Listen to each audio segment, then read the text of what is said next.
राधे राधे गुरुजी। जी बेटा राधे राधे। मेरा आपसे ये प्रश्न था कि जैसा आपने एक बार बोला था कि दामाद को अपने ससुर को कंधा नहीं देना चाहिए जब उनकी मृत्यु होती है, तो फिर आपने ये भी बोला था कि अगर उनका कोई पुत्र नहीं है तो फिर वो अग्नि दे सकते हैं, क्योंकि बेटा समान तो है। अलग अलग सिचुएशन आ गई ना। यदि पुत्र है तो पुत्र ही दे, नहीं है तो फिर दामाद आएगा। क्योंकि भाई आपने देखा होगा ना, पिता की संपत्ति का अधिकारी बेटा होता है, पर यदि बेटा नहीं है तो बेटी होती है ना। बेटी और दामाद होते हैं। तो पहला तो बेटे को अधिकार है, दूसरे नंबर पे दामाद को अधिकार है। दामाद पिंडदान भी कर सकता है, बेटी पिंडदान भी कर सकती है अपने पिता का, अपनी माँ का, पर दूसरे नंबर पर। तो फिर कंधा भी तो दे सकते हैं। हाँ तो दे सकते हैं ना। वो सिचुएशन है कि जब बेटा ना हो तो फिर दामाद दे और दामाद अग्नि संस्कार करे, वो दामाद करे।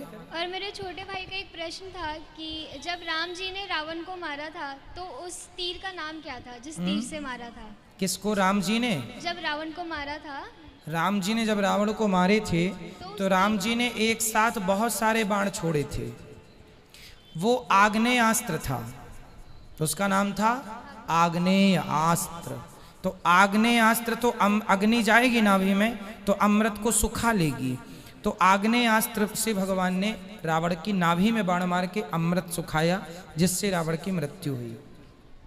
और एक और प्रश्न था कि जैसे अभी बता रहे थे कि जीव हत्या नहीं करनी चाहिए, तो मैं भी नहीं खाती हूँ, लेकिन जो मेरे दोस्त हैं मैं उन्हें जब बोलती हूँ कि नहीं खाना चाहिए, गलत बात है, तो वो बोलते हैं कि अगर हम इन्हें नहीं खाएंगे तो इनकी जनसंख्या इतनी बढ़ जाएगी, फिर वो हमें खाने लग जाएंगे। तो उनसे बोलो कि मनुष्यों की भी जनसंख्या तो बढ़ रही है, अपने माँ बाप को खा लो।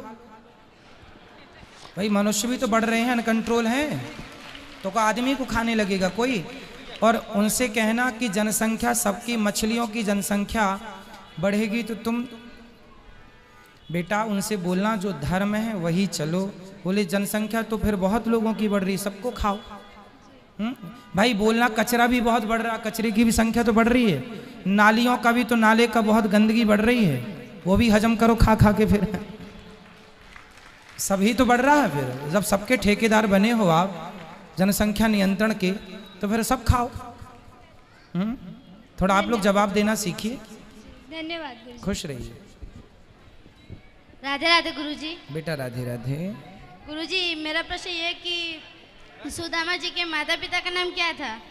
सुदामा जी के पिता का नाम था धर्माध्वरी। पिताजी के नाम क्या था सुदामा जी के? धर्माध्वरी। और उनकी माता का नाम था सत्यवती। तो फिर उनका जन्म कब हुआ था? उनका जन्म तब हुआ था जब भगवान श्री कृष्ण के समय लगभग जितनी उम्र भगवान की थी उससे थोड़ी से बड़े थे सुदामा जी। 5,500 साल पहले की घटना है ये। सुभद्रा जी। क्या? सुभद्रा जी। सुभद्रा जी पूछ रहे हैं कि सुदामा जी? सुभद्रा जी। आपने सुदामा जी का नहीं पूछा? नहीं। अरे हमें तो सुदामा जी को लगा। हमने सुदामा जी के पिता का नाम बता दिया। चलो, सुभद्रा जी के पिता का नाम है वसुदेव जी और माता का नाम है देवकी।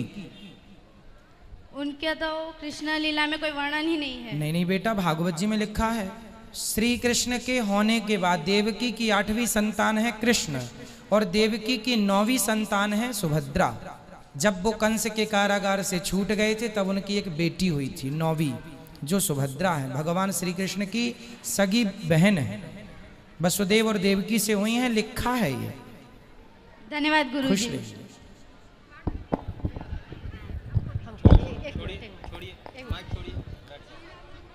एक एक से बेटा सब खड़े ना हो, मेरी माँ मैया बैठ जाओ सब लोग। एक एक से सबके पास आएगा। जी मैया बैठो। मैया बोलो। हाँ। राधे राधे। जी मैया राधे राधे। आपके चरणों में कोटि कोटि प्रणाम। खुश रहिए। मैं बचपन में ही विधवा हो गई थी, फिर भी मैं 2 रास्ते से बहुत शांति से जीती हूँ। एक सत्संग, दूसरा दीनहीनों की सेवा, यही जीवन में मेरे है और कुछ नहीं है। तो कितनी उम्र में आपके पतिदेव चले गए? पतिदेव मेरा मुंह भी नहीं देखे, शादी हुई बहुत छोटे में। अच्छा। हाँ, पति का मुंह भी नहीं देखे। आपने अपने पति का मुंह भी नहीं देखा? नहीं देखे। 5 साल की थी तो कैसे देख। उसके बाद डेथ कर गए।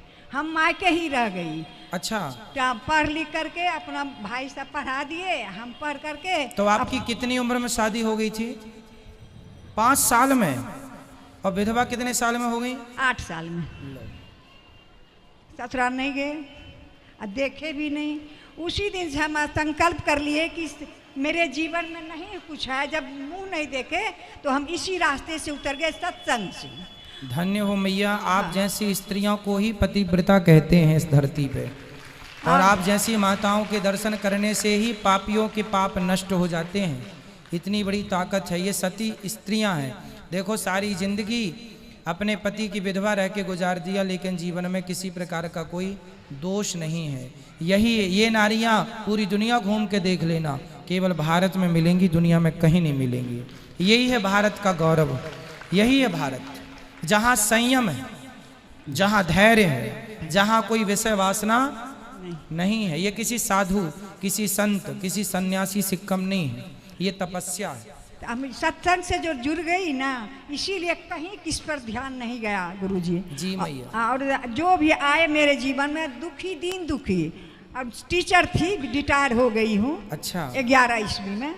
तो पैसा था, हमको पैसा जो भाई जी को दे देते, जो मैं अपने खर्च के लिए रखती, उसी से मैं दान और दीनहीनों की सेवा की हूँ जीवन में।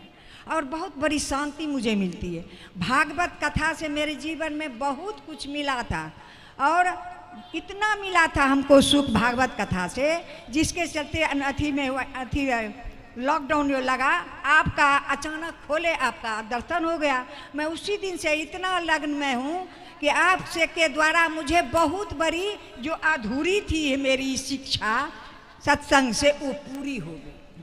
और पूजा पाठ में इतना मुझे लगन है कि उसका हम वर्णन तो भक्त बिहारी जी करेंगे, हम क्या करेंगे। अब जहाँ सत्संग होता था वहाँ चली जाती थी, बहुत दूर दूर रात में होती थी, सुन करके चली आती थी, सुबह स्कूल जाती थी। अब तो मैं घर में रहती हूँ, तो हुआ की उम्र तो गिर गया, 75 साल की हूँ। और लगता है कहाँ जाएंगे अब सत्संग सुनने। आपका जो टीवी पर खोल कर डेली कुछ नहीं, हमको कुछ है अब जो एक कथा, आपका कथा सुनती हूँ, और जो आप बताए हैं उस मार्ग पर चलती हूँ। पूजा पाठ जितना विधि विधान है वही हम करती हूँ। मुझे जीवन में बहुत बड़ा सुख है। दुखी मैं नहीं हूँ, कि विधवा हूँ, और कम कोई मुझे कुछ चाह नहीं हुआ जीवन में। मेरे लायक कोई सेवा हो तो बताइए, मैं क्या आपकी सेवा करूँ? कोई आप जो आज्ञा करेंगे मैं आपकी सेवा करूँगा। सेवा तो यही आशीर्वाद दीजिए कि इसी लगन से मेरा आशीर्वाद तो आप दीजिए मेरी माँ। उसी लगन से हम चले जाएं। और अभी जो आई हूँ इतना मैंने, आपने अपना लोक और अपना परलोक दोनों तैयार कर लिया।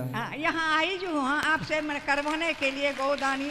जीवित में ही कर लेंगे, मरने के बाद कौन भतीजा करेगा। ससुराल नहीं गए तो नैहर में रह करके, बच्चे भाभी मर गई तो बच्चे 3 थे, उसको पालन पोषण करके शादी ब्याह कर दिए, 2 बहू है, और वही हमारा देख रेख करती है। मरने के बाद ये जो हम किए अभी 3 जग, ये हम अपना पैसा से किए, और भाई किसी को नहीं मांगे, भौजाई तो है ये नहीं है, हमें तीनों बच्चों पूर्ण रूप से अपने आप को भगवान को सौंप दीजिएगा। बस सौंप दिए बस। आपके कथा से तो इतना मैं प्रभावित हुई हूँ, उसका वर्णन हम नहीं कर सकते। और जब तक जीवन में रहूंगी तब तक आपकी कथा छोड़ूंगी नहीं। यही मेरा ध्येय है, मेरा विश्वास है, आत्मविश्वास। जी जी मैया, आप खुश रहें, सदा सुखी रहें, और आशीर्वाद दो अपने बच्चे को। आशीर्वाद देते हैं कि दीर्घायु रहे। इतना नाम आप दिए, साक्षात भगवान आप है। हम आपका कथा सुनते हैं तो लगता है आंखों से आंसू गिरते हैं। कितना रोते हैं हम आपकी कथा से, वर्णन से, गाना से, भजन से, उसका वर्णन नहीं कर सकते। बहुत रोते हैं बैठ के। जब आपकी कथा का आता है अंश कोनो, तो लगता है जी भर के रो लेते हैं, बैठ जाते हैं। धन्यवाद खुश रहिए, खुश रहिए बेटा, धन्यवाद है कि आप मुझे आशीर्वाद दे के परलोक को चला। सुंदर, भगवान आपको सदा सुखी रखें। आपकी बातों से हमें एक भजन की लाइन याद आ गई, वो मैं आपको सुनाऊं कि पैदल चलकर द्वारिका जाना सबके बस की बात नहीं है। ये मैया के जैसे जीवन बिताना सबके बस की बात नहीं है। कोई करोड़ों में एक महिला होती है ऐसी जैसी ये माँ है। गौरी गोपाल आश्रम में भी एक माँ ऐसी हैं जो 8 साल में विधवा हो गई थी और वो यहाँ रहती हैं और मैं बड़ा भागी हूँ कि मैं उनके चरण दबाता हूँ। यहाँ है वो। तो मैया खुश रहो, आप सदा सुखी रहो। बिल्कुल आप जब चाहें ये बेटा आपका आपकी सेवा करने को तैयार है, ठीक है। इसलिए हमने आपसे पूछा था मेरे लायक कोई आज्ञा, यदि आप यहाँ रहना चाहें तो ये दास आपकी सेवा करेगा। राधे राधे गुरुजी। हाँ हाँ राधे राधे बेटा। गुरुजी मेरे सवाल ये है कि जो भगवान है उन्होंने सिर्फ भारत में ही क्यों जन्म लिए हैं? क्योंकि कश्मीर में ही केसर होती है बेटा। आप कहाँ से आए हो? मैं राजस्थान से अजमेर। राजस्थान अजमेर में क्या केसर होती है? नहीं। क्यों नहीं होती? वहाँ पे नहीं होती है, क्यों? एनवायरनमेंट की वो होती। क्योंकि वहाँ का वो वातावरण नहीं है, वहाँ की जलवायु केसर के लिए उपयुक्त नहीं है। केसर जैसे सिर्फ कश्मीर में होती है और कहीं नहीं, भारत के किसी भी हिस्से में नहीं, उसी प्रकार जैसे केसर के लिए वहाँ की जलवायु अनुकूल है, उसी प्रकार भगवान के लिए भारत अनुकूल है। इसलिए यहाँ भक्त हैं, इसलिए भगवान है। और कहीं ऐसा भक्ति भाव नहीं है, गंगा नहीं है, यमुना नहीं है, गोदावरी नहीं है, इसलिए भगवान भारत में। क्योंकि जहाँ माता होगी वहीं बेटा होगा, इसलिए भारत को माता कहा गया है। भारत माता की जय। तो माँ भारत जैसी हो, माँ भारती हो, तो बेटा राम और कृष्ण जैसा हो। इसलिए बेटा भारत में ही भगवान आते हैं, क्योंकि यही है मूल केंद्र। आपको पता है पूरी पृथ्वी का सेंटर भारत है। जी गुरुजी मेरा दूसरा सवाल ये है कि जो रावण कंस ये मरे थे तो उनको इनके पापों का फल क्यों नहीं मिला? क्योंकि भगवान के हाथों मरे हैं। जैसे कि पापों का फल जीते जी मिल गया ना बेटा। एक बाप के सामने उसके सारे बेटे मर जाएं, तब उस बाप से पूछो कि उस बाप पे क्या गुजरेगी। तो रावण के सामने सारे बेटे मर गए तो ये उसका दंड था। अंत में भगवान ने उसको भी मारा पर परम गति दी, क्योंकि भगवान के हाथों मर के भी कोई नरक चला जाए तो फिर भगवान की महिमा ही क्या रहेगी। इसलिए भगवान ने सबको परम धाम दिया है। जैसे कि गुरुजी जैसे कि भगवान के हाथों मरते हैं तो परम धाम को चल जाते हैं। तो जैसे कि जो बाली था, बाली भी श्री राम जी के हाथों मरा था, तो उसने श्री कृष्ण को मारा था बहेलिया बन करके, तो फिर वो तो परम धाम को चल गया, तो उसने दूसरा जन्म कैसे लिया? परम धाम को चला गया था, भगवान ने अपने धाम में ही भेजा था, पर बार बार कह रहा था छिपके क्यों मारा। भगवान ने कहा चल तू भी अगले जन्म भैया मार लेना, मैं तुझे छोड़ दूंगा एक जन्म के लिए, आ जाना तू भी मुझे मार के हिसाब कर लेना। तो उसने मारा, फिर भगवान ने जहाँ की तहाँ। भगवान तो देखो ऐसा है, जिसका मोक्ष हो जाता है ना, उसको भी भगवान उसकी मर्जी के द्वारा भेज देते हैं। तेरे को जाना है चल चला जा, फिर बुला लेते हैं अपने धाम। जी गुरुजी मेरा तीसरा सवाल ये है, जैसे कि मैंने बहुत से कथावाचक को देखा है कि वो बाल खोलकर ही मतलब व्यासपीठ पे बैठ के कथा सुनाते, तो उसका कारण क्या है? अब बहुत बड़े नहीं मैं चोटी करता नहीं फिर बाद में बांध लेते हैं, मतलब जैसे नहीं तो क्या चोटी करने लायक है नहीं ना इसलिए चोटी नहीं करते। राधे राधे। राधे राधे।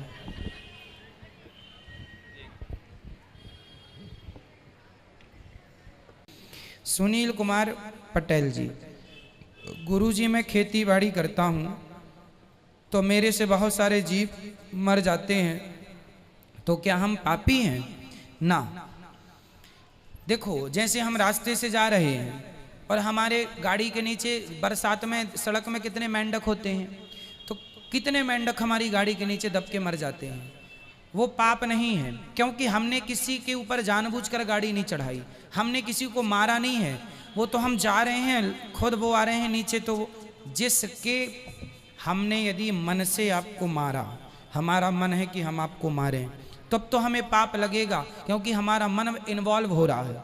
जहाँ पे मन कोई इन्वॉल्व नहीं होता किसी का, उसमें पाप नहीं लगता। जैसे आपने मच्छर मार दिया तो आपका मारने का मन नहीं था, आपने हाथ रखा मर गए, इसमें कोई पाप नहीं लगेगा। किसान खेत में जीव जंतुओं को मारते हैं क्योंकि वो आप जानकर नहीं मार रहे हैं, आप तो अपनी फसल की रक्षा कर रहे हैं और ये आपका धर्म है। इसलिए कीट पतंगों के इस प्रकार यदि आप मारते हैं तो कोई हत्या नहीं है, कोई पाप नहीं है। यदि पाप लगता है तो सूर्य भगवान को जल चढ़ाने से, भगवान का स्मरण करने से पाप से मुक्ति भी मिलती है। ये सामान्य पाप है। 5 प्रकार के पाप सबसे होते हैं। पहला पाप झाड़ू लगाने में पाप लगता है, क्योंकि झाड़ू से बहुत सारे जीव जंतु, चींटियों के ऊपर झाड़ू चल गई मर जाएगी, तो ये पाप हमने कोई जान के नहीं किया, झाड़ू तो लगाना ही पड़ेगा, तो ये सामान्य पाप। दूसरा पाप, जैसे चूल्हे पे, आजकल तो गैस का ज़माना, पहले कंडे और लकड़ी, ओपले और लकड़ी से रोटियां बनती थी चूल्हे पे, तो उन लकड़ियों में बहुत सारे जीव जंतु होते थे, छोटे छोटे कीट पतंगे, तो वो भी मर जाते थे। तो चूंकि रोटी तो खानी है, इसलिए वो भी कोई पाप नहीं है। 5 प्रकार के पाप हैं जो सुबह शाम भगवान के स्मरण मात्र से नष्ट हो जाते हैं। झाड़ू लगाना, रोटी बनाने में जो भी पाप है, सब्जियां काटने में पाप, आप गोभी, बरबटी, भिंडी इत्यादि काटते हैं तो चाकू से काट रहे हैं, इल्ली कट गई, इल्ली होती है ना अंदर, तो वो कट गई। साग सब्जियों में इल्ली विल्ली होती, इल्ली जानते हैं आप लोग? मैं ये जानती हो, रिश्तेदार है क्या? इल्ली विल्ली कट जाती है, मर जाती है, वो कोई पाप भाई अब खाना ही पड़ेगा, सब्जी भाजी तो खाना ही पड़ेगा, तो वो तीसरा ये पाप है ना। और 2 पाप ऐसे हैं कि हम चल रहे हैं, हमारे पाँव के नीचे कोई जीव जंतु दब के मर गया, वो गाड़ी से दब गया, एक चौथा पाप है। और 5वां पाप, हम नहाते हैं तो पाप होता है। जैसे हमारे सिर में जुएँ होते हैं, जुएँ आप लोग मार देते हैं, हमारी माताएं तो बच्चों के जुएँ लिए ऐसे अंगूठे पर रखी, ये दबा दिया ये पहले होते थे खटमल, तो आदमी खटमल मारता रहता था, तो ये 5वां पाप, ये तो ये सामान्य पाप हैं। इन पापों को करने से कोई पाप नहीं लगता। सूर्य भगवान को जल और भगवान का, क्योंकि सामान्य, इनके बिना जिंदगी का निर्वहन नहीं है। अब हम चलेंगे, नहाएंगे, अब आपको पता है आपके जो पसीना होता है ना आपका, एक्चुअली वो एक प्रकार का बैक्टीरिया है। बहुत सारे बैक्टीरिया आपके शरीर में पसीने में घुल जाते हैं, आप नहाए तो सारे मर गए, वो भी एक अपराध है। लेकिन वो अपराध क्या करो, करना ही पड़ेगा, नहीं वो मार डालेंगे अपने को, तो इसलिए ये कोई पाप नहीं है, अब करना पड़ेगा, ठीक है, इसलिए इसका कोई दोष नहीं। सुप्रिया झा जी, गुरुजी मेरे ऊपर लोग बहुत बुरा, मेरे ऊपर लोग बहुत बुरा, मेरे